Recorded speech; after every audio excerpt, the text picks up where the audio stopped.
propose qu'on commence. Eh bien, bonsoir à tous ceux qui sont connectés. Donc moi, je suis Emmanuel Canet, je suis PEPH de médecine interne, médecine intensive et réanimation à Nantes. Et j'ai le plaisir d'introduire et de vous présenter le professeur Kadaklouche, qui est professeur de médecine intensive réanimation à Montpellier. Donc, et qui va vous parler ce soir des avantages et des inconvénients des techniques continues et des techniques intermittentes en réanimation. Donc, vous avez le forum de discussion si vous avez des questions à poser, et puis on verra si on les fait au fil de l'eau ou si par contre on les regroupe plutôt à la fin. Et puis la présentation sera émaillée de sondages, de questions pour lesquelles on vous demandera de voter, et ça permettra de discuter les réponses. Voilà, et bien sans plus tarder et sans plus de transition, Kada, je te passe la parole. Merci bien Emmanuel, et puis merci à vous tous. Donc on va parler aujourd'hui des avantages et des inconvénients des techniques continues intermittentes. Alors vous avez eu déjà des premiers cours sur les modalités pratiques et sur l'initiation et quelques cas cliniques. Donc là on va essayer de mieux approcher le choix de la modalité d'épuration en sachant qu'il faut avoir le luxe de pouvoir choisir. Alors, on va commencer par un QCM, ça va nous permettre de vous situer. Alors, il s'agit de cocher les propositions exactes. L'épuration extra-rénale est un facteur indépendant de mortalité dans l'insuffisance rénale aiguë. Le mécanisme d'épuration utilisé dans les modalités convectives continues est toujours convectif. En cas d'hémodialyse intermittente, le débit de dialyse est supérieur à 300 ml par minute. La SLED-F est une modalité semi-continue d'hémodialyse. L'hémodiafiltration continue véno-veineuse est une modalité continue associant diffusion et convection. Et les modalités continues sont celles qui sont les plus utilisées en réanimation. Allez-y. Allez-y, c'est à vous. Donc vous avez 6 propositions de réponse et une question à choix multiple.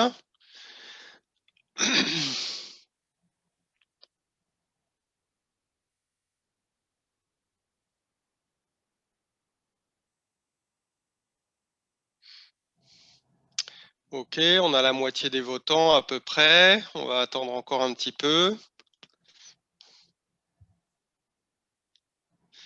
Alors, je vous répète, les propositions exactes parmi les suivantes. L'épuration extra-rénale est un facteur indépendant de mortalité dans l'insuffisance rénale aiguë. Le mécanisme d'épuration utilisé dans les modalités continues est toujours convectif. En cas d'hémodialyse intermittente, le débit du dialysa est supérieur à 300 ml/minute. La SLED est une modalité semi-continue d'hémodialyse. L'hémodiafiltration continue véno-veineuse est une modalité continue associant diffusion et convection. Et les modalités continues sont celles qui sont le plus utilisées en réanimation. Allez, vous êtes 2 tiers à avoir voté. Allez-y.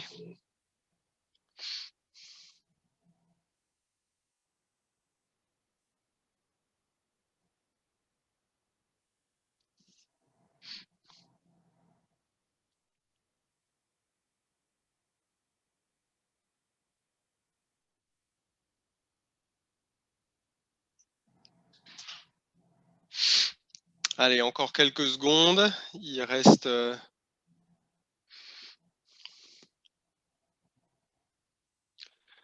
Ok. Donc, on va mettre fin au sondage. Donc, Kada, donc pour l'épuration extra-rénale est un facteur dépendant de mortalité, 71% ont répondu oui. Pour le mécanisme d'épuration utilisé dans les modalités continues est toujours convectif, là il n'y a que 4%. En hémodialyse intermittente, le débit de dialysa supérieur à 300 ml/minute, c'est un petit 38%. La SLED est une modalité semi-continue d'hémodialyse. Il y a un étudiant sur 2 qui a répondu oui.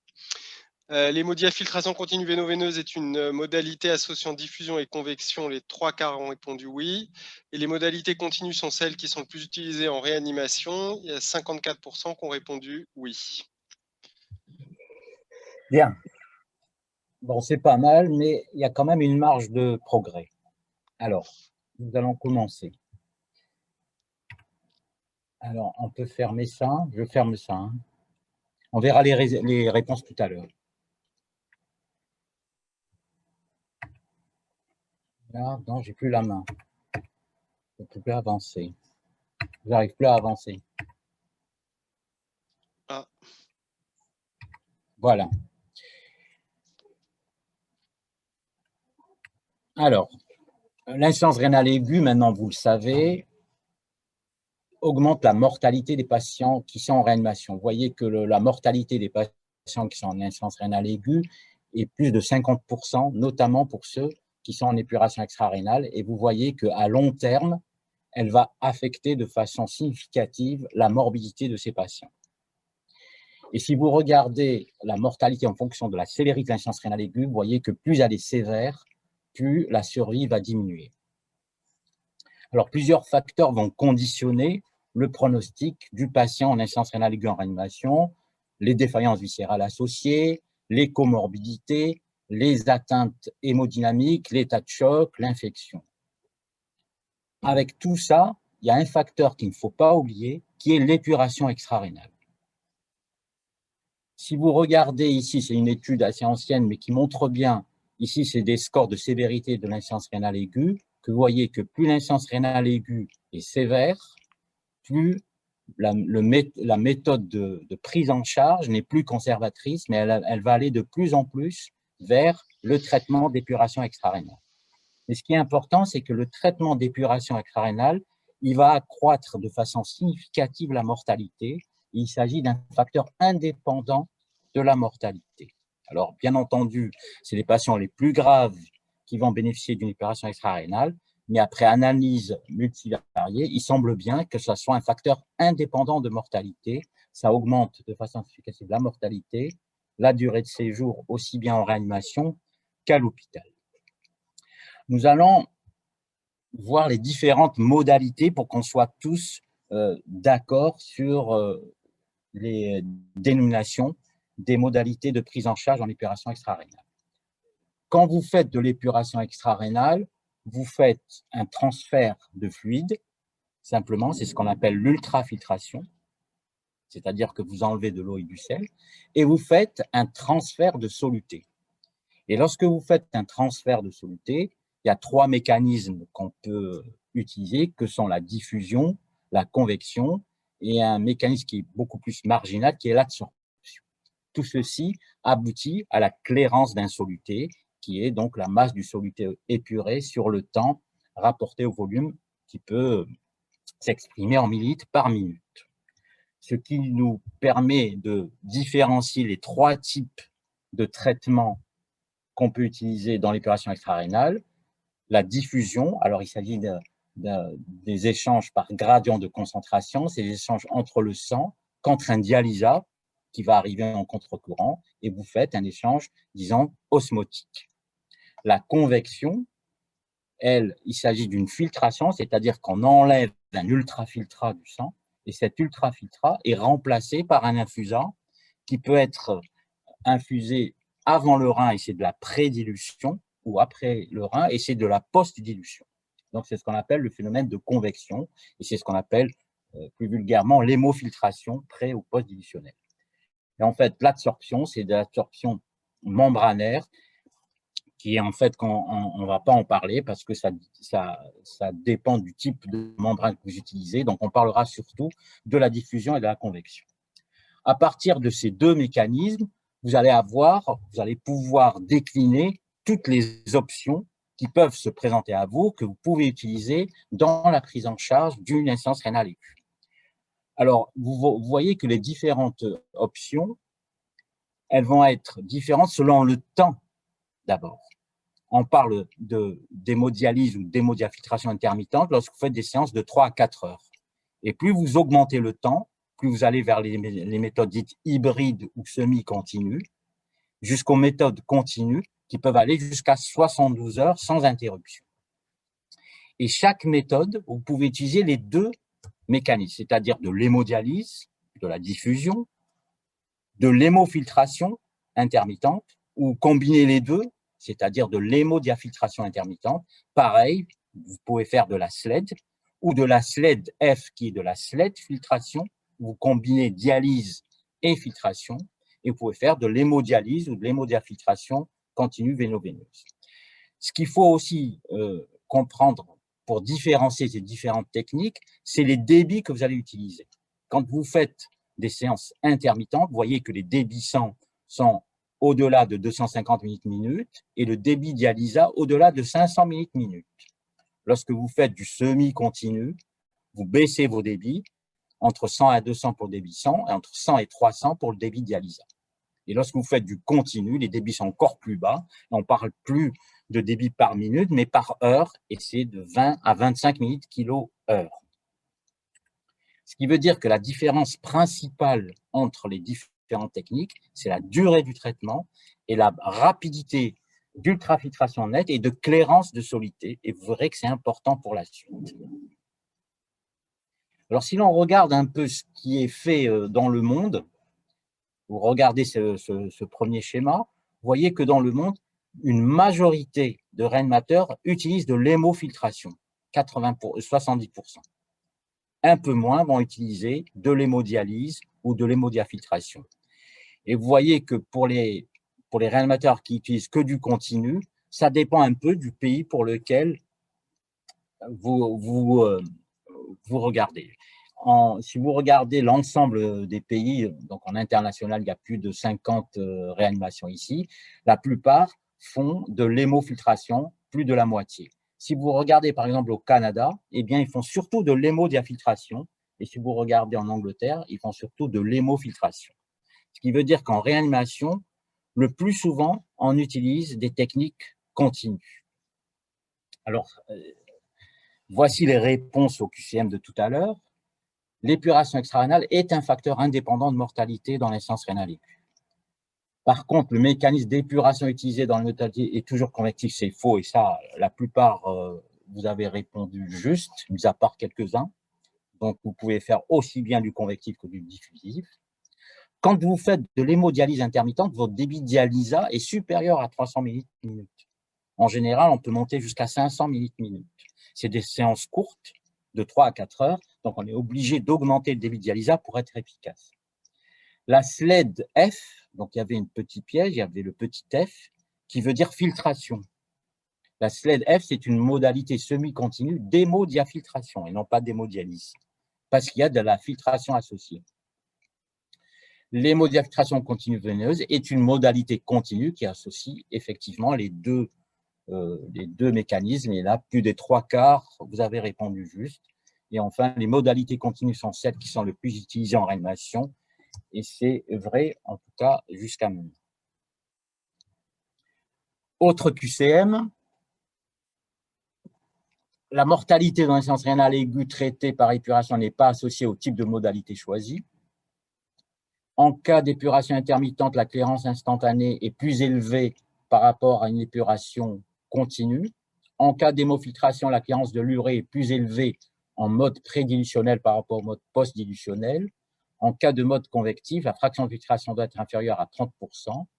En cas d'hémofiltration continue, la masse épurée n'est pas saturable. Et les modalités continues semblent entraîner une meilleure tolérance hémodynamique. À vous. Allez-y, c'est à vous.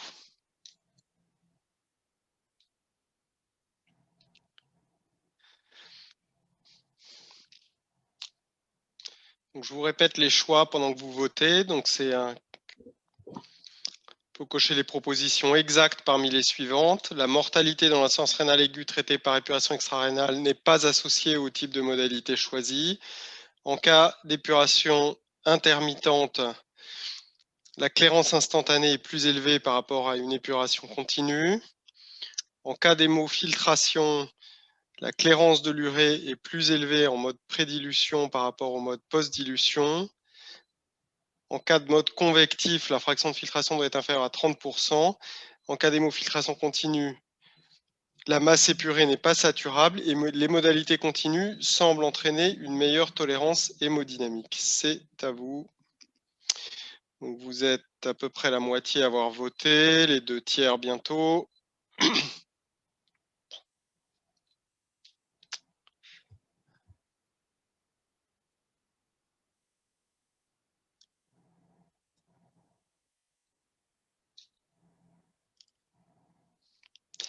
Allez, encore quelques secondes pour les derniers. Allez-y.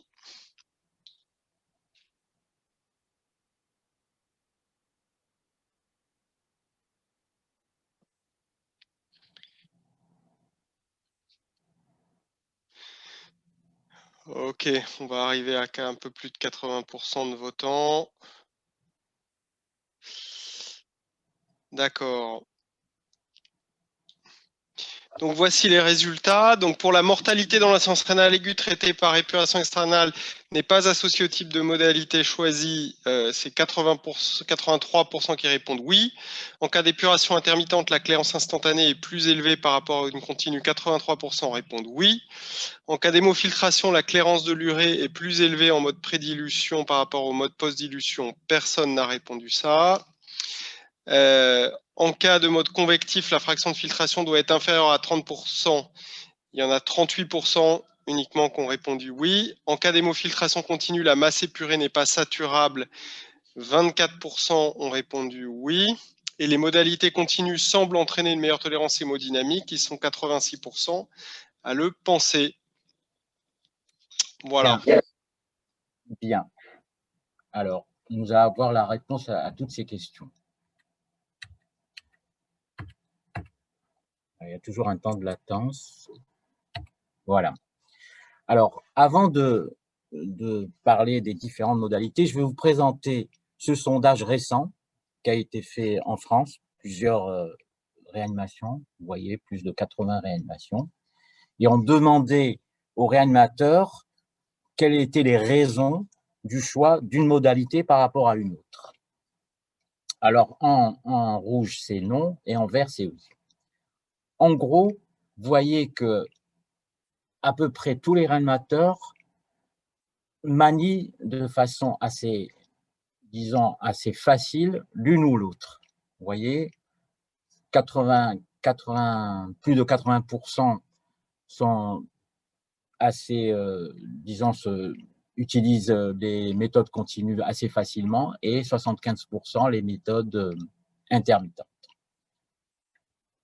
Et si l'on regarde les raisons pour lesquelles ils choisissent une méthode continue, c'est surtout dans la maîtrise volémique et parce qu'elle entraîne moins d'hypotension. C'est les deux raisons principales qui font choisir les réanimateurs français une méthode continue. Alors, la première question qu'on peut se poser, c'est est-ce que l'une ou l'autre des modalités modifie la mortalité ou impacte la mortalité? Alors, c'est une question qui a été posée il y a quelques années et qui est maintenant résolue. Aucune des méthodes continuo-intermittentes ne modifie la mortalité.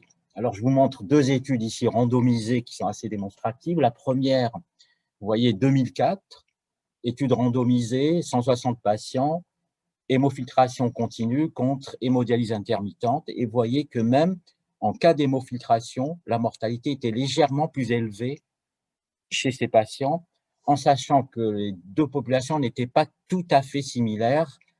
Les patients qui recevaient de l'hémofiltration continue avaient un score SOFA un peu plus élevé.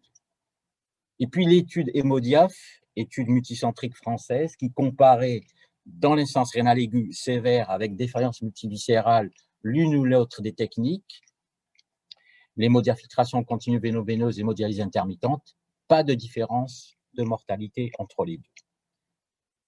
Ces deux études ont enterré, si vous voulez, le choix de la technique avec impact sur la mortalité. Ce qu'il faut savoir simplement dans cette étude qui a duré à peu près 3 ans, c'est que dans la première année, il y avait beaucoup plus de mortalité dans le groupe hémodialyse intermittente parce qu'il a fallu un certain temps d'apprentissage aux réanimateurs pour les techniques intermittentes. Alors après, il y a eu des méta-analyses qui ont confirmé ces résultats, si bien qu'actuellement, on considère qu'il n'y a pas de différence de mortalité selon que vous faites de l'hémodialyse intermittente ou de l'hémofiltration ou l'hémodialyse continue, pour peu que vous maîtrisiez bien les deux techniques. Alors, il y a eu une méta-analyse récente qui comparait les méthodes hybrides aux méthodes continues et qui rapporte les mêmes résultats.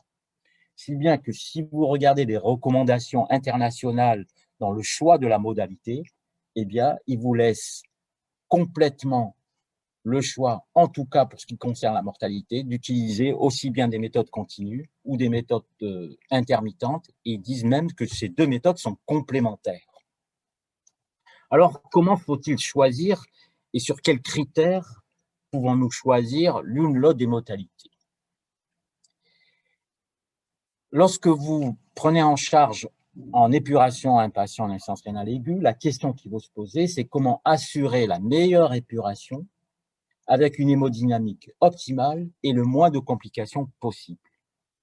Et vous avez plusieurs critères à évaluer selon l'une ou l'autre des techniques. Vous les voyez tous, ces critères: l'épuration, la tolérance hémodynamique, la maîtresse volémique, le syndrome de déséquilibre, l'élimination des drogues, l'anticoagulation, les risques hémorragiques, et ainsi de suite. Lorsque vous prenez en charge votre patient, il faut vous poser la question: quel est l'objectif prioritaire que vous devez atteindre pour votre patient? S'il s'agit par exemple d'un patient qui a une hyperkaliémie menaçante, ce qui vous intéresse, c'est de corriger rapidement cette hyperkaliémie. Si vous avez un patient qui est très instable sur le plan hémodynamique, qui est choqué, ce qui vous intéresse, c'est de faire une épuration avec une meilleure tolérance. Si vous avez un patient qui est surtout en inflation hydrosodée, ce qui va vous intéresser, c'est surtout la maîtrise volémique. Donc, il faudra prioriser, en tout cas adapter votre traitement à l'état clinique de votre patient. Alors, on va voir un peu quels sont les avantages et inconvénients pour tous ces critères avec l'une ou l'autre des méthodes. Alors, d'abord, l'épuration. L'épuration, c'est ce qu'on appelle aussi la dose de dialyse. C'est ce qui équivaut à la clairance du soluté. Alors, vous savez que la dose de dialyse a été calculée sur l'urée, mais vous pouvez avoir aussi une dose de dialyse, une dose d'épuration sur le potassium, sur la correction de l'acidose et sur plein d'autres choses. Mais ce qui est, si vous voulez, admis par tout le monde, c'est la dose de dialyse sur la clairance de l'urée. Et c'est ce qu'on appelle la dose de dialyse, c'est le KTV, qui est dérivé en fait de la dialyse chronique et qui permet de quantifier l'efficacité de votre épuration. Alors, qu'est-ce que c'est que ce KTV? Alors, le KTV, d'abord, le chiffre K, pas le chiffre, mais la lettre K, qui correspond à la clairance instantanée. La clairance instantanée, c'est la clairance, c'est-à-dire que c'est l'élimination dans la minute du soluté en question, en particulier l'urée. La clairance instantanée, elle dépend de plusieurs choses. Elle dépend d'abord de la taille de la molécule. Si on parle de petites molécules, la clairance instantanée, elle est rapidement diffusible ou rapidement filtrée. Par contre, si la molécule est de taille beaucoup plus importante, elle peut être moins diffusible et probablement filtrée. Donc, ça va dépendre aussi du type de transport, diffusif ou convectif, et ça va dépendre des caractéristiques du circuit, c'est-à-dire surtout des débits dialysa, débit d'infusa et débit. Une chose qu'il faut retenir d'emblée, c'est que lorsque vous faites de la diffusion, il faut que votre débit dialysa soit au moins plus du tiers du débit 100 pour éviter la saturation. Ça, c'est une chose importante à retenir. Et lorsque vous faites de la convection, votre fraction de filtration doit être inférieure à 30% pour éviter justement la saturation, éviter la thrombose du circuit. En général, on considère que le débit d'ultrafiltration ou le débit d'infusion doit être inférieur à 0,2 fois le débit. Alors, si vous comparez la clairance de l'urée selon les différentes modalités de dialyse, si je la compare en clairance instantanée, bien entendu, lorsque vous faites de l'hémodialyse, vous allez avoir une clairance instantanée très haute, qui est aux alentours de 80 ml par minute. Plus vous faites du continu, plus la clairance va baisser. Donc, quand vous utilisez une technique intermittente, bien entendu, la clairance instantanée est beaucoup plus haute que lorsque vous faites une technique continue. Par contre, si je mesure la clairance en jours, en 24 heures, lorsque vous faites de l'intermittent, vous perdez de l'efficacité puisque la séance ne dure que 4 heures, 3 ou 4 heures. Par contre, lorsque vous faites du continu, vous récupérez, vous compensez, si vous voulez, l'efficacité instantanée par le temps et vous voyez que la clairance en 24 heures va augmenter par rapport à une technique intermittente. Deuxième élément, c'est la taille de la molécule. Lorsque vous faites de la diffusion ou de la dialyse, vous épurez toutes les molécules de bas poids moléculaire. Hein, c'est l'urée, la créatinine, le potassium. Tout ceci est épuré. Par contre, lorsque vous faites de la convection, vous épurez les molécules de bas poids moléculaire, mais aussi les molécules de haut poids moléculaire. Vous pouvez aller jusqu'à 20 kDa. Donc, vous gagnez sur certaines molécules de poids moléculaire beaucoup plus élevé. Et si l'on compare la clairance de l'hémodialyse que vous voyez ici en noir par rapport à celle de l'hémofiltration, vous voyez que la clairance, elle est largement plus haute pour des molécules de poids moléculaire beaucoup plus haut. Ici, vous avez la bêta-2 microglobuline qui a un poids moléculaire de 16 kDa. Vous voyez que lorsque vous faites de l'hémodialyse, vous n'épurez pas la bêta-2 microglobuline, alors qu'elle est épurée en hémofiltration, que vous voyez ici en rouge. Alors, bien entendu, il faut avoir, si vous voulez, l'idée d'épurer certaines molécules, comme les cytokines. Vous savez que dans le sepsis, on a essayé pendant longtemps d'épurer des cytokines pour améliorer les patients septiques et que ça n'a pas marché. Par contre, il est plus intéressant d'éliminer de la myoglobine ou d'éliminer des chaînes légères. Et pour éliminer ce type de molécules, bien entendu, vous ne pourrez le faire que si vous faites de la convection. Ensuite, si vous comparez de l'hémofiltration pré- et post-dilutionnelle, lorsque vous faites de la post-dilutionnelle, votre infusat donc, arrive après le rein, donc ne dilue pas le sang, donc vous gagnez en efficacité par rapport à une hémofiltration pré-dilutionnelle où le sang est dilué par l'infusat. Si bien que si vous calculez la clairance de la créate ou de l'urée en comparant pré- et post-dilutionnelle, vous voyez qu'elle est beaucoup plus haute lorsque vous faites de la post-dilutionnelle. Par contre, la durée de vie du filtre est moins importante parce qu'il y a un risque de thrombose plus important lorsque vous faites de la post-dilutionnelle. Voilà pour ce qui concerne le cas, c'est-à-dire la clairance. Ensuite, vous avez le temps. Le temps, vous pouvez jouer avec le temps lorsque vous faites de l'intermittent, votre temps est petit, c'est-à-dire que la séance va durer 3 ou 4 heures. Lorsque vous faites du continu, le temps est beaucoup plus important puisque vous faites des séances continues qui peuvent aller jusqu'à 72 heures. Si bien que lorsque vous faites de l'intermittent, c'est un grand K et un petit T. Et lorsque vous faites du continu, c'est un petit K avec un grand T. Et bien entendu, si vous faites du semi-continu, eh bien vous allez avoir un système médian entre les deux avec un K médian et un temps médian. Si vous voulez, lorsque vous faites du continu, vous compensez la baisse de la clairance instantanée par l'allongement du temps de séance. Et si vous faites de l'intermittent, vous compensez la baisse du temps de séance par une clairance beaucoup plus importante. Et si l'on regarde en masse extraite ou en clairance dans le temps, ici, vous avez l'exemple d'une hémodialyse intermittente. La clairance instantanée est très haute. Simplement, votre patient, une fois que vous avez commencé la séance d'épuration, vous allez arriver à saturation parce que ce sont des échanges osmotiques. Donc, il va y avoir une saturation au fil du temps de la séance. Par contre, lorsque vous faites de l'hémofiltration continue, où la clairance est beaucoup plus basse, par contre, il n'y a pas de saturation, puisqu'il ne s'agit plus d'échange osmotique. Il s'agit d'un échange convectif, c'est-à-dire que vous enlevez de l'ultrafiltrat, et cet ultrafiltrat est remplacé par un infusant. Donc, il n'y a pas de saturation lorsque vous faites de l'hémofiltration continue. Et en termes de temps, regardez cette courbe qui vous montre le KTV par séance en fonction du KTV par semaine. En gros, et vous avez ici une limite qui est égale à 2, qui correspond à la limite au-delà de laquelle votre patient est dit bien épuré. Lorsque vous faites de l'hémodialyse intermittente et lorsque vous faites 3 séances par semaine, vous voyez que vous arrivez difficilement à cette limite. Lorsque vous faites de l'hémofiltration continue, c'est la droite que vous voyez ici, eh bien, au bout de 24 ou 48 heures, vous arrivez au-delà de cette limite. Et si vous voulez faire absolument de l'intermittent avec une dose d'épuration satisfaisante, vous êtes obligé de multiplier les séances de façon quotidienne ou alors de faire une technique semi-continue qui va être faite là aussi de façon quotidienne. Donc, vous voyez que selon la technique, il faut réfléchir en dose d'épuration par semaine et non plus par séance.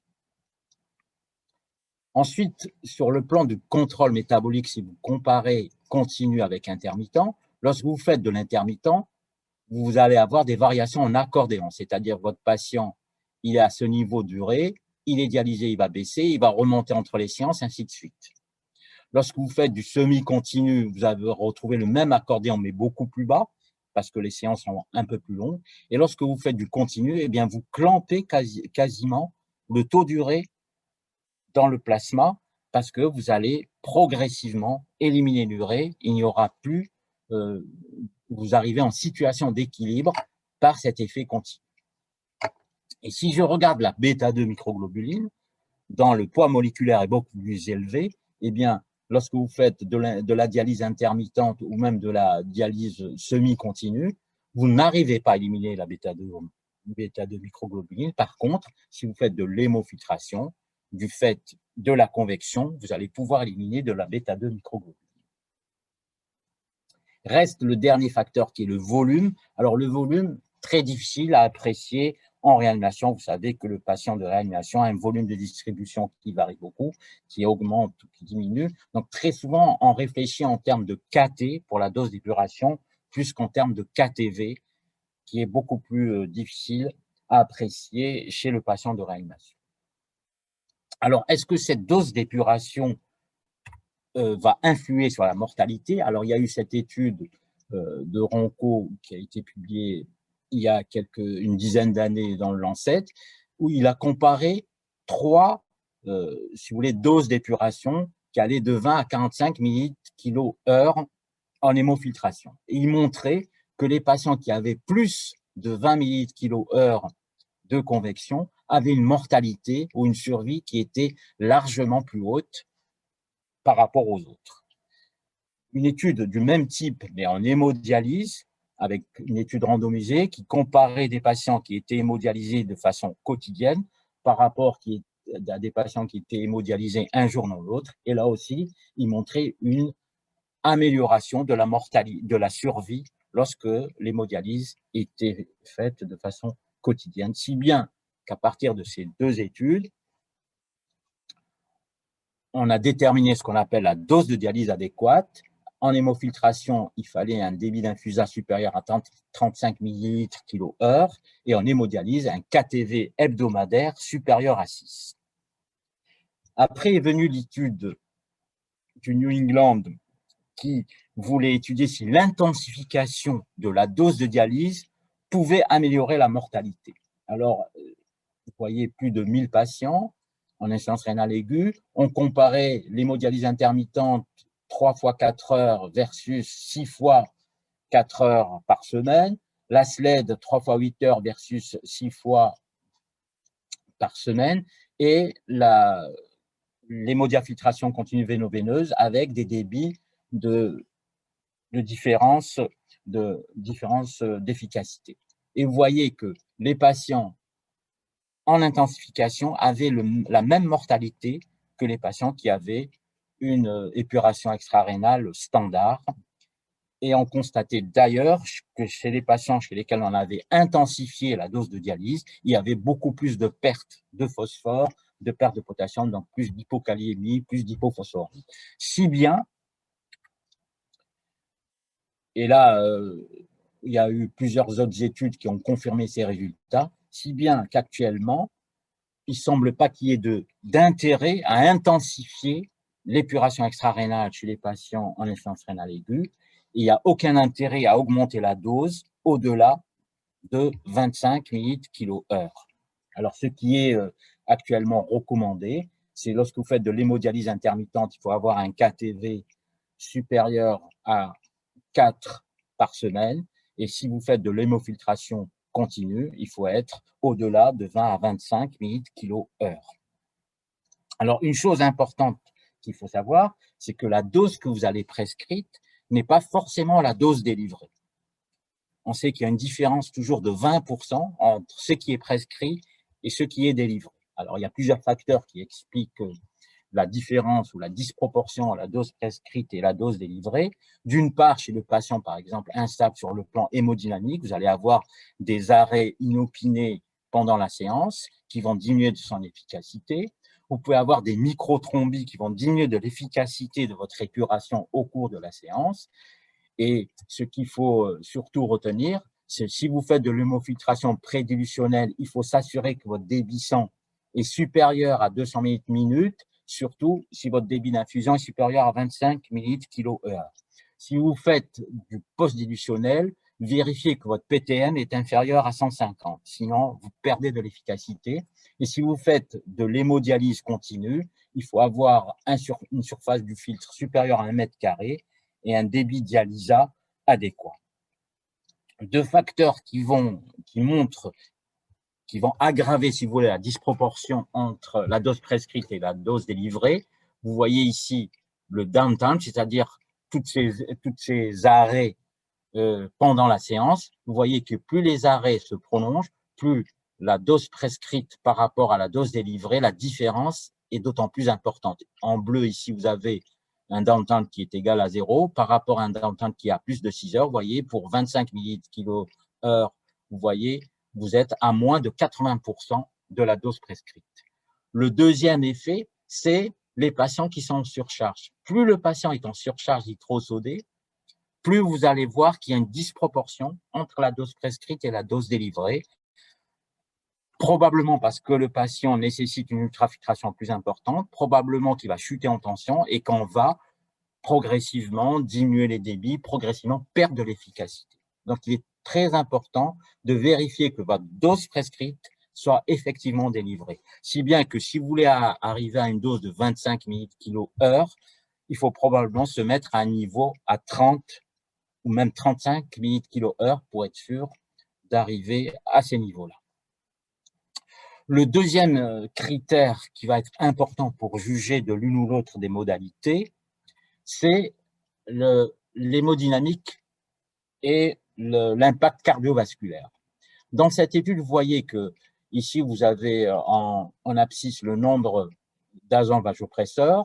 Vous voyez, plus vous augmentez les vasopresseurs, plus les réanimateurs vont utiliser une technique continue. Ce qui veut dire que, intuitivement, les techniques continues semblent améliorer l'état hémodynamique perdialytique. Si vous regardez les études randomisées, vous avez ici 4 études, sur les 4, une seule étude a montré une différence dans la tolérance hémodynamique perdialytique entre continue et intermittente. Cette étude en hémodialyse intermittente qui a montré qu'en en respectant certaines règles dans la prise en charge en hémodialyse intermittente des patients de réanimation, on arrivait à diminuer les nombres d'hypotension perdialytique et à améliorer la tolérance hémodynamique des patients. Alors, quelles sont-elles? Il faut s'assurer de brancher rein plein, c'est-à-dire qu'il n'y a pas de perte dans le circuit de 300 cc. Le circuit fait à peu près 200 à 300 cc. Il faut diminuer la température du dialysat, il faut se mettre au-delà entre 35 et 36 degrés. Il faut diminuer le débit dialysat, c'est-à-dire se maintenir en dessous de 300. Il faut utiliser un sodium de dialysat au-delà de la natrémie du patient de moins de 10. C'est-à-dire si le patient a 140 de natrémie, il vaut mieux avoir un dialysat à 150 et ainsi de suite. Et puis maintenir le calcium dans les normes. Et surtout faire une ultrafiltration raisonnée, c'est-à-dire il faut qu'elle soit douce, progressive, quitte à prolonger les séances, quitte à faire de l'UF séquentielle, c'est-à-dire isolée, qui est beaucoup mieux tolérée qu'une UF associée à la dialyse.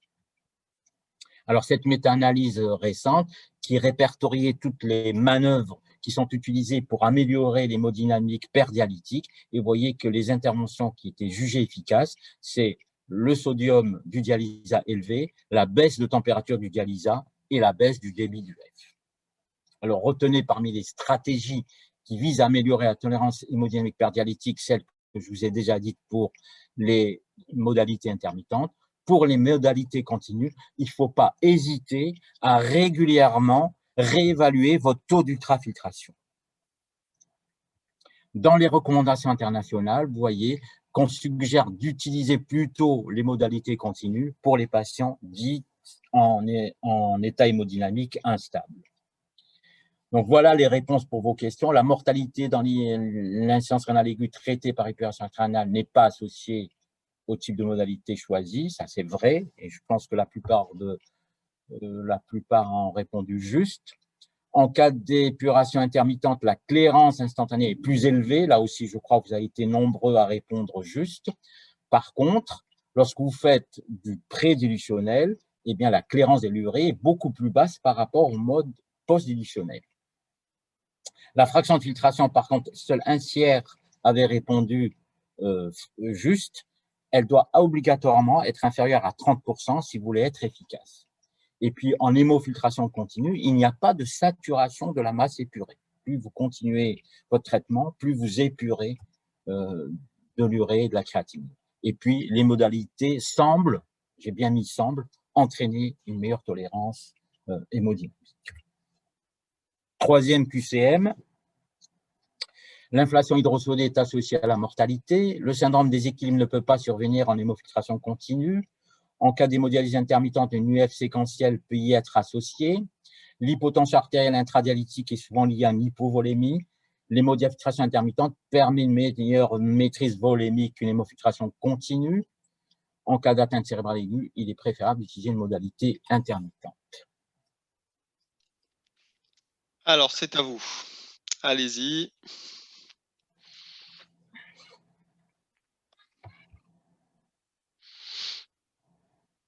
Donc, les choix exacts parmi les suivants. L'inflation hydrosodée est associée à la mortalité.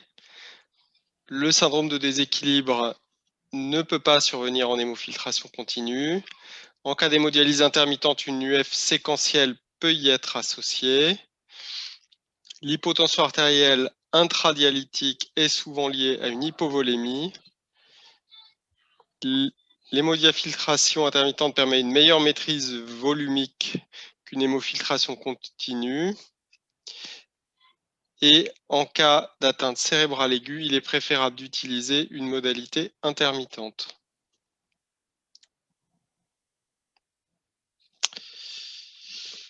Donc vous êtes 2 tiers à avoir voté.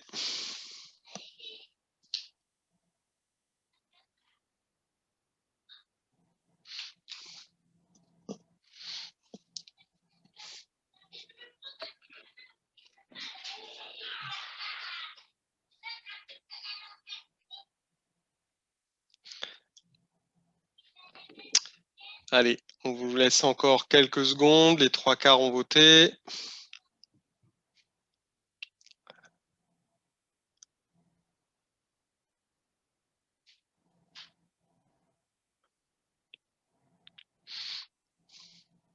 Encore 5 secondes.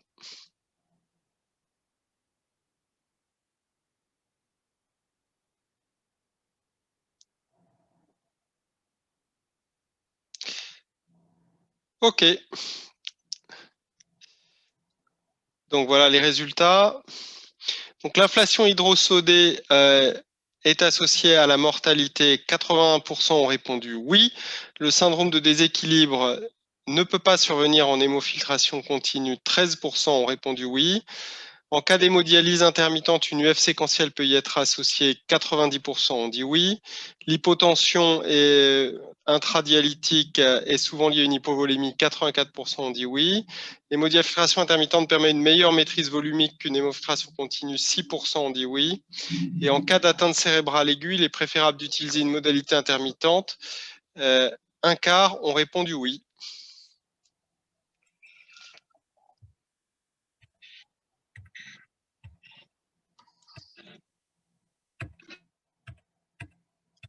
Bon, nous allons examiner maintenant le critère maîtrise volémique. Alors, ça ne marche pas.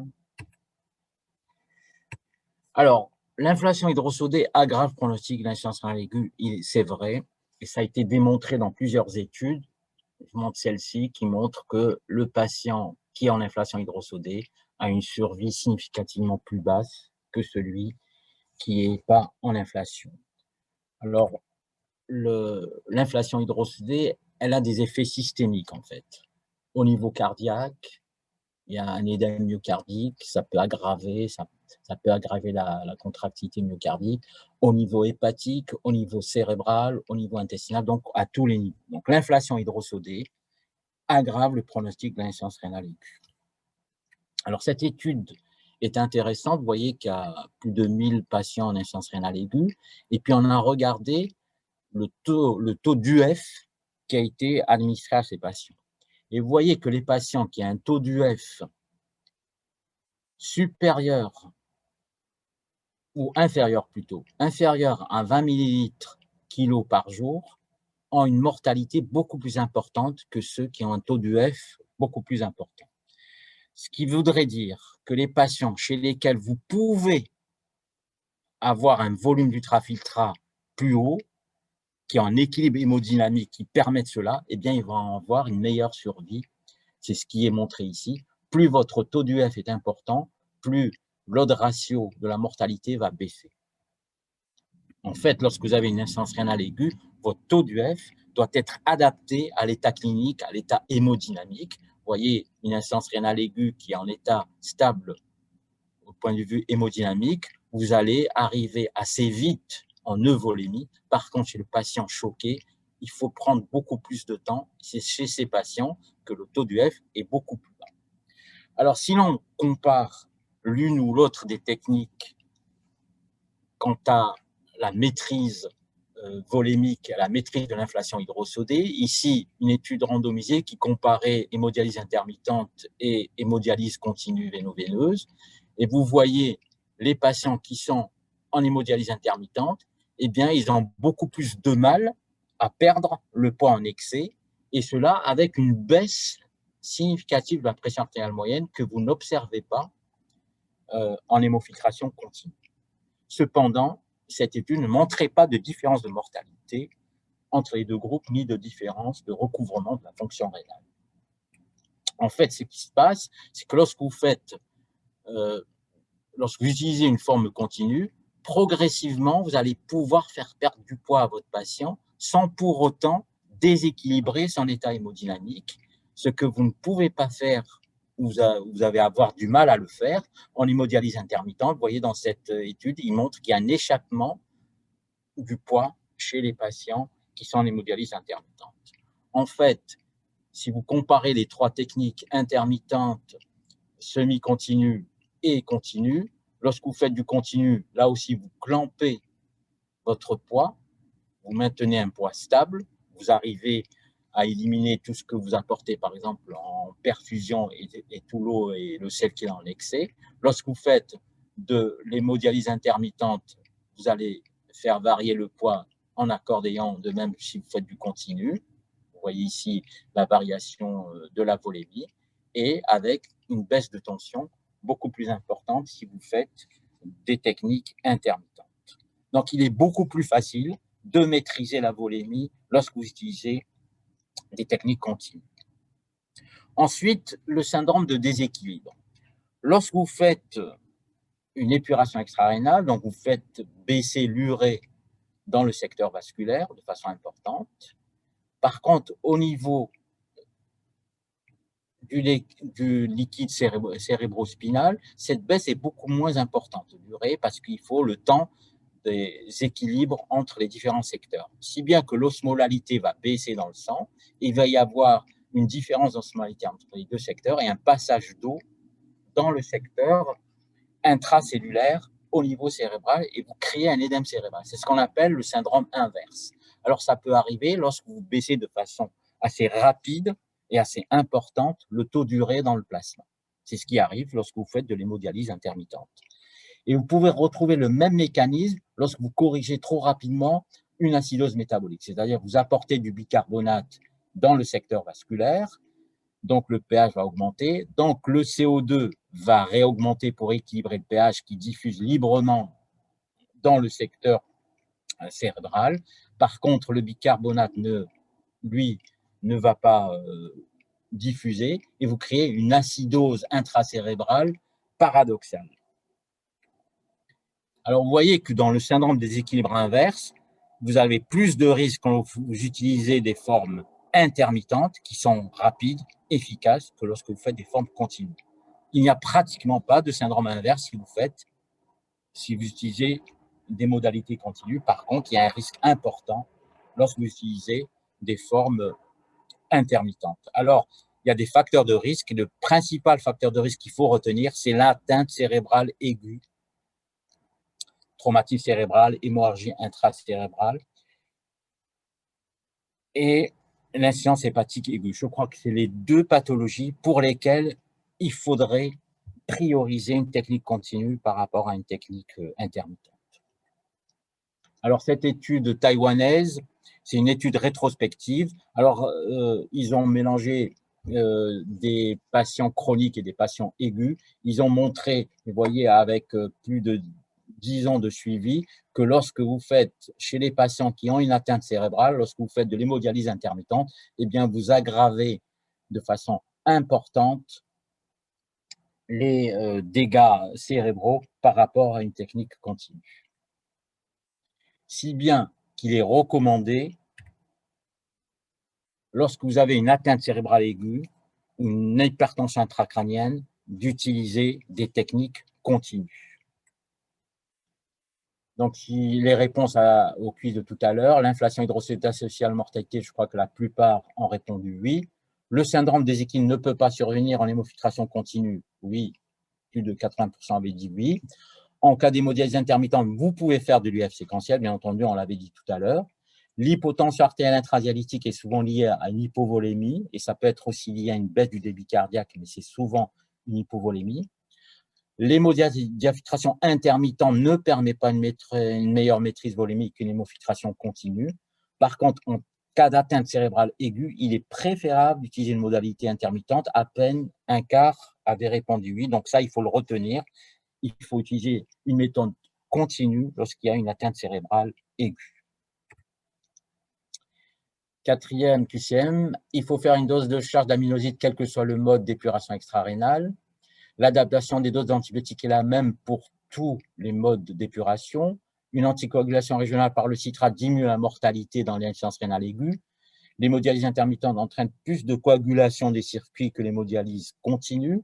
L'hémodialyse post-dilutionnelle est plus thrombogène que la prédilutionnelle et l'anticoagulation régionale au citrate est contre-indiquée en cas d'acidose lactique à la metformine. À vous.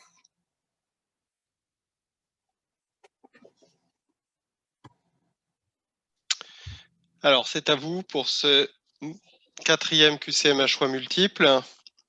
Les réponses exactes parmi les suivantes. Il faut faire une dose de charge d'aminosyde, quel que soit le mode d'épuration. L'adaptation des doses d'antibio est la même pour tous les modes. Une anticoagulation régionale par citrate diminue la mortalité. L'hémodialyse intermittente entraîne plus de coagulation de circuits que les techniques continues. Et l'hémofiltration post-rein est plus thrombogène que pré. Et l'anticoagulation régionale au citrate est contre-indiquée en cas d'acidose lactique liée à la metformine. Alors, à peu près la moitié ont voté.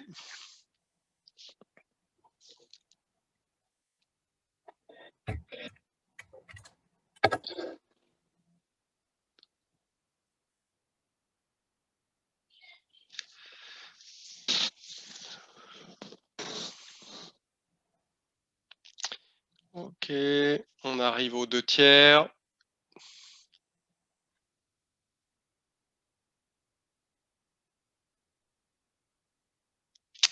Allez, encore 10 secondes.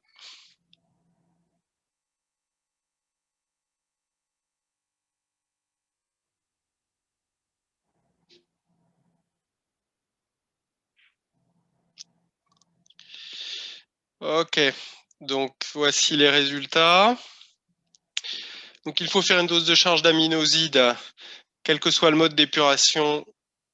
58% ont répondu oui.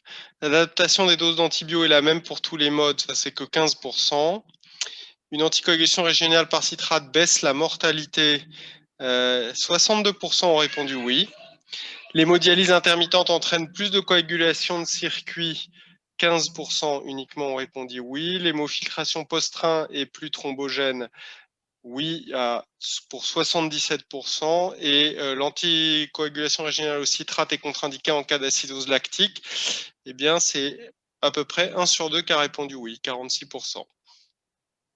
Bon. Alors, on va examiner maintenant le critère d'épuration sur les différentes drogues que vous utilisez, notamment sur les antibiotiques. Car selon la méthode que vous utilisez, vous allez épurer plus ou moins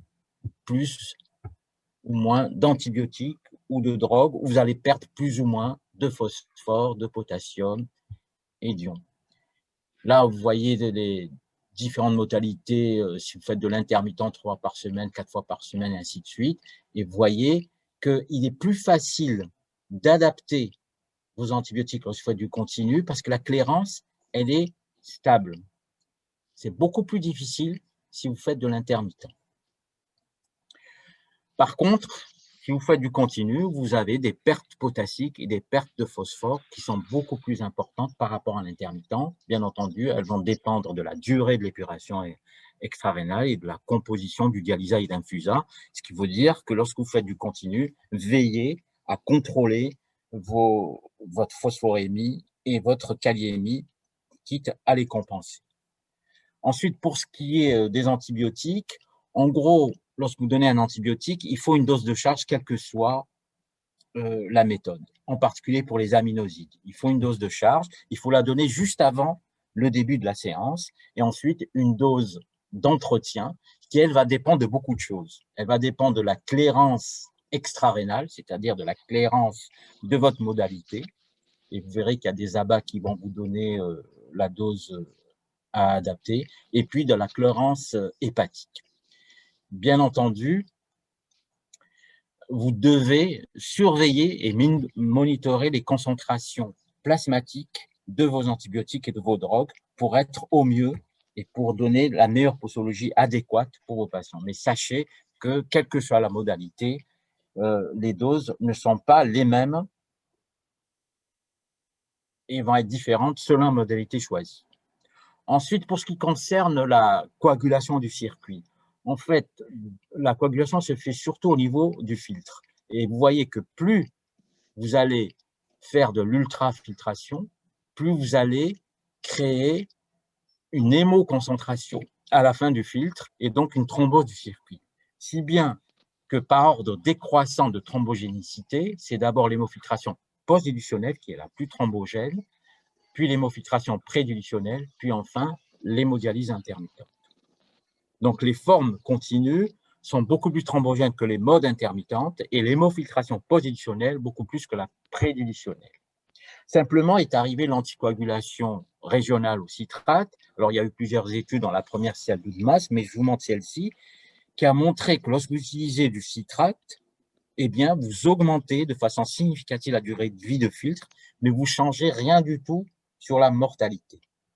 Alors, la première étude, l'étude hollandaise, avait montré une différence de mortalité chez les patients chirurgicaux. Mais cela n'a pas été confirmé.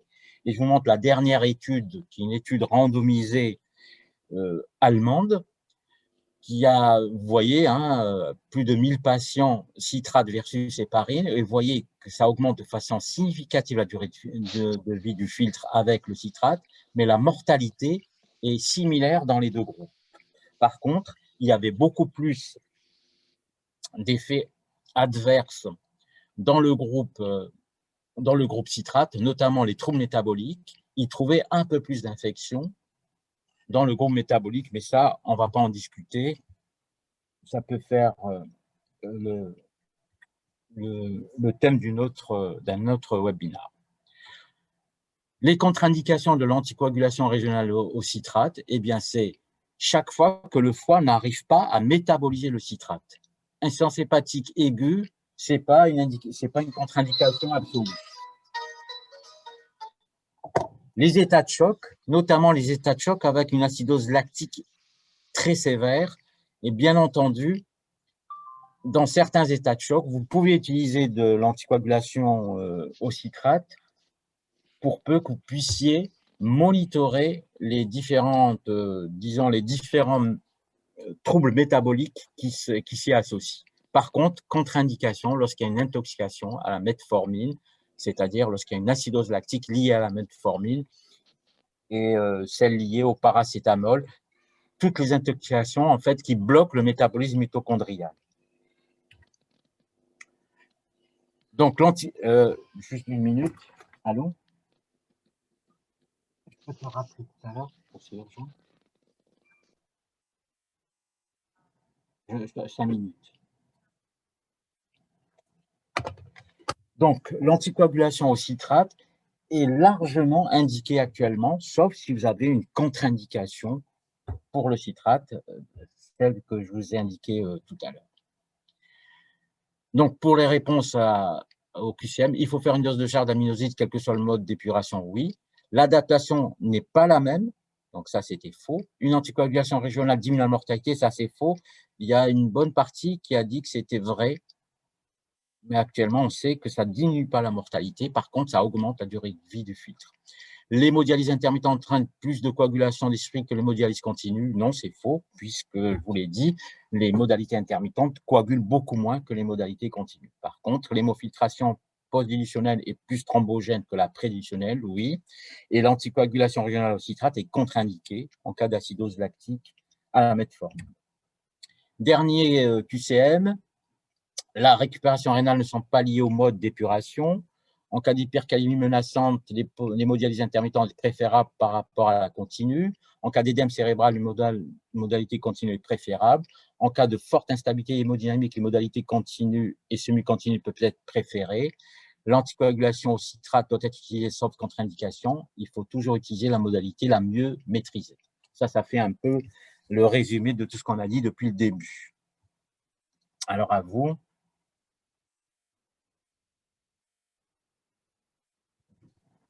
Alors, c'est à vous pour ce dernier QCM. Donc, les propositions exactes parmi les suivantes. La récupération rénale ne semble pas liée au mode d'épuration. En cas d'hyperkaliémie, la technique intermittente est préférable par rapport à la technique continue. En cas d'œdème cérébral, une modalité continue est préférable. En cas de forte instabilité hémodynamique, les modalités continues et semi-continues peuvent être préférées.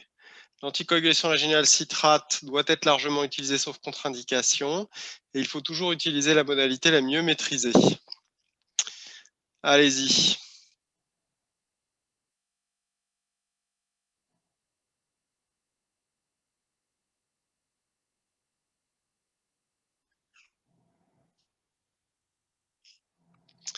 Allez, vous êtes à peu près la moitié à avoir voté.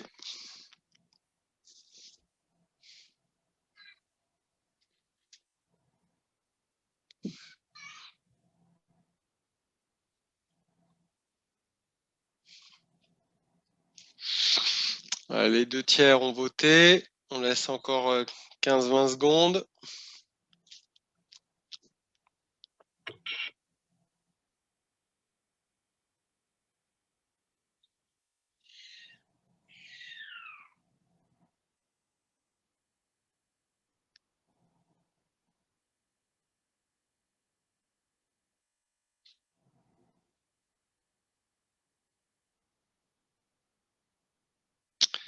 Ok, on a 70% de votants.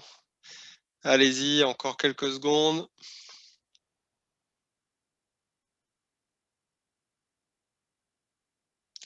Bon, ça n'a plus l'air de voter beaucoup. On va s'arrêter là et partager les résultats. Alors, la récupération rénale ne semble pas liée au mode d'épuration. Il y en a que 5% qui répondent oui. L'hyperkaliémie menaçante est préférable. La technique intermittente est préférable, c'est 41% qui disent oui. En cas d'œdème cérébral, une modalité continue est préférable, il n'y en a que 5% qui ont répondu oui. En cas de forte instabilité hémodynamique, les techniques continues, semi-continues peuvent être préférées, c'est un petit 9%. L'anticoagulation régionale citrate doit être largement utilisée sauf contre-indication, 9% pareil. Et il faut toujours utiliser la modalité la mieux maîtrisée, c'est 1/3. Ah, je suis légèrement déçu. Hein. C'est la fin, ils sont fatigués. Bon, on va finir. Alors, pour le recouvrement de la fonction rénale, bon, ça a été très débattu, mais il semblerait que ça n'agisse pas. Alors, simplement, cette étude qui vous montre qu'à 90 jours, on montrait que les formes continues entraîner un délai de recouvrement plus court et moins d'hémodialyse chronique, moins d'insuffisance rénale chronique chez les patients en continu. Mais ils ont regardé de façon beaucoup plus prolongée et il n'y avait pas de différence entre les deux techniques. Si bien qu'actuellement, on ne considère pas que l'une ou l'autre améliore le recouvrement ou aggrave le recouvrement de la fonction rénale. Par contre, sur le plan économique, il semblerait que les formes continues soient beaucoup moins coûteuses par rapport aux formes intermittentes. Ça, c'est une étude canadienne, donc c'est à prendre avec des pincettes quand même. Et en gros, ça va être un peu le résumé de tout ce qu'on a dit, les formes continues, c'est surtout stabilité hémodynamique et stabilité de la pression intracrânienne. C'est là où j'étais déçu. Lorsque vous avez un édème cérébral, il faut probablement n'utiliser qu'une forme continue. Par contre, votre patient est immobilisé et vous avez un risque d'infection beaucoup plus important. Par contre, pour les formes intermittentes, vous avez une rapidité dans l'épuration. Par exemple, si vous avez une hypercalémie menaçante, il vaut mieux utiliser une méthode intermittente pour vite corriger l'hypercalémie. Rapidité de correction, vous voyez, des troubles métaboliques et des troubles acido-basiques. Par contre, vous avez un risque important de variation osmotique, donc un risque de syndrome inverse, et pas un risque de maltolérance hémodynamique. Par contre, vous avez une épuration des petites molécules qui est beaucoup plus efficace. Alors là, je ne vais pas vous le commenter, ça résume tout ce qu'on a dit, vous pourrez le regarder tranquillement. Vous avez les différentes modalités et avec les avantages et les inconvénients selon l'une ou l'autre. Et c'est la réponse au QCM de tout à l'heure, où toutes les propositions étaient exactes. La récupération n'est pas liée au mode d'épuration. En cas d'hypercalémie menaçante, il faut préférer l'hémodialyse intermittente parce qu'il faut agir vite et rapidement. En cas d'édème cérébral, il faut préférer une modalité continue, ça, il faudra peut-être le retenir. En cas de forte instabilité, les modalités continues et semi-continues peuvent être préférées, oui. L'anticoagulation régionale au citrate, elle doit être utilisée largement, sauf contre-indication. Et bien entendu, il faut maîtriser la modalité que vous utilisez. Ce sera ma conclusion. Ma conclusion, c'est de maîtriser là où les techniques d'épuration. Il faut monitorer le traitement, ça c'est important. Il faut définir l'objectif thérapeutique que vous êtes fixé. Il faut adapter le traitement au type de patient et à son évolution ou évolutivité, et puis penser à préserver la fonction rénale ultérieure. Et voilà, il faut être comme un couteau suisse, pour pouvoir utiliser toutes les modalités au meilleur moment et à la meilleure dose. Voilà, je vous remercie pour votre attention et si vous avez quelques questions, je suis prêt à y répondre. Ok, alors merci beaucoup Kada. Et puis ils se sont exprimés juste sur le chat pour les résultats un peu surprenants du dernier QCM. C'est un problème de paramétrage en fait parce que ils ne pouvaient cocher qu'une seule réponse. C'était présenté en QRU. C'est pour ça qu'on a eu un résultat décevant, mais qui en fait n'était pas. L'était pas. Alors, est-ce que si vous avez des questions, vous pouvez utiliser la boîte de chat et je vais Ok. En attendant, éventuellement, merci beaucoup, Kada. C'était très complet et vraiment très, très clair. Pour revenir à ce qui était ta conclusion, c'est effectivement, faut faire ce qu'on maîtrise bien et faut faire ce que les docteurs maîtrisent bien et puis aussi ce que les infirmières maîtrisent bien parce qu'elles sont pour énormément dans la bonne réussite ou l'échec d'une technique. À l'échelle, par exemple, de ton service, est-ce que tu considérais, voilà, on est devant un public, c'est tous des futurs réanimateurs, est-ce que tu leur conseilles de protocoliser, de faire le choix d'une ou deux techniques, mais pas tellement plus, ou d'utiliser toutes les techniques possibles que les moniteurs permettent aujourd'hui, en dehors, on va dire, de la recherche, pour la pratique clinique, finalement, quel serait ton conseil en termes de maîtrise, de sécurité? Alors, déjà pour vous dire, nous dans le service, on utilise toutes les techniques. Mais disons, c'est un peu culturel parce que, si vous voulez, on est tous issus de milieux néphrologiques et les infirmières au départ sont issues d'un milieu néphrologique. Donc, on a développé toutes les techniques. Mais je pense qu'il est difficile pour un service de réanimation, disons, naïf, entre guillemets, de mettre toutes les techniques en même temps parce que ça entraîne surtout chez les infirmières beaucoup de confusion. Les techniques continues, c'est les plus faciles à mettre en place, surtout que les machines ont beaucoup évolué. Donc, c'est très facile de les mettre en place, de protocoliser. C'est important de protocoliser. Bon, je ne vous ai pas parlé de ça, mais on a des fiches de surveillance, on a des fiches de protocole, on a des infirmières référentes pour l'épuration extra-rénale qui, si vous voulez, chaperonnent toutes les nouvelles infirmières et qui réactualisent tous nos protocoles. Ensuite, une fois que vous avez mis en place la technique continue, vous pouvez essayer de mettre en place une autre technique, c'est-à-dire une technique intermittente, qui est un peu plus compliquée, je pense, à mon sens, à implémenter dans un service. Mais je conseille de maîtriser au moins une technique, c'est-à-dire de ne pas multiplier les techniques si on ne maîtrise pas au moins une. Et surtout de protocoliser, ça c'est hyper important, et d'avoir des infirmières référentes. Je suis tout à fait d'accord. J'ai une question qui est apparue pour savoir si tu pourrais revenir brièvement sur la différence entre la PTM et le delta P. La PTM, c'est ce qu'on appelle la pression transmembranaire. C'est la pression dans le filtre. Ça veut dire que la pression transmembranaire, elle va surtout être importante si vous faites de la filtration. Elle va être un peu le reflet de la thrombose du filtre. Lorsque votre PTM augmente, surtout si elle augmente rapidement et de façon importante, ça veut dire que vous allez bientôt thromboser. Alors, on considère qu'il faut avoir une PTM inférieure à 150 mm de mercure pour être sûr que votre épuration puisse se maintenir et perdurer dans le temps.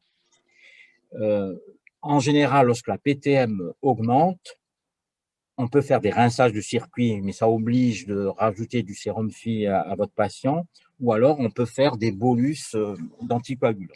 Ce qui est sûr, c'est qu'avec l'anticoagulation au citrate, on a moins ce problème. Et vous avez vu la dernière étude que je vous ai montrée dans JAMA, la durée de vie du filtre augmente du fait de l'obtention d'une meilleure pression transmembranaire. Alors, la delta P, alors je ne sais pas s'il veut dire la différence de pression entre la pression veineuse et la pression artérielle, c'est ça? Bah je ne sais pas si l'étudiant qui a S'il posé la parle de question peut pression préciser. veineuse, s'il parle de la pression veineuse, ça c'est lié plus à l'accès vasculaire. C'est-à-dire lorsque vous avez une pression veineuse qui augmente, ce n'est pas le reflet de la thrombose du filtre, mais plutôt le reflet d'un accès vasculaire qui dysfonctionne. Pareil pour la pression artérielle, qui elle aussi est le reflet de l'accès vasculaire. Alors actuellement, on n'utilise que des accès monolumières en Y, et très souvent, une augmentation de pression ou veineuse ou artérielle est le synonyme d'une dysfonction du cathéter. Tout à fait. Ok. Est-ce qu'il y a d'autres questions? Ah non, elle me répond, pardon. Delta P, c'est le parler de la perte de charge. Ah, la perte de charge, bon, c'est un peu équivalent à la PTM. Ouais, Hein. c'est à peu près la même chose. Ouais, c'est à peu près la même chose. Ok, et eh ben je vois pas d'autres questions apparaître. Ok, et il est 20h15, un petit peu plus. Bah écoute, Kada, merci beaucoup pour ce topo qui était vraiment super. Merci à tous les étudiants de nous avoir suivis. Et puis, bonne soirée à tous et à bientôt pour un prochain webinar. Merci à tous. Au revoir. Au revoir.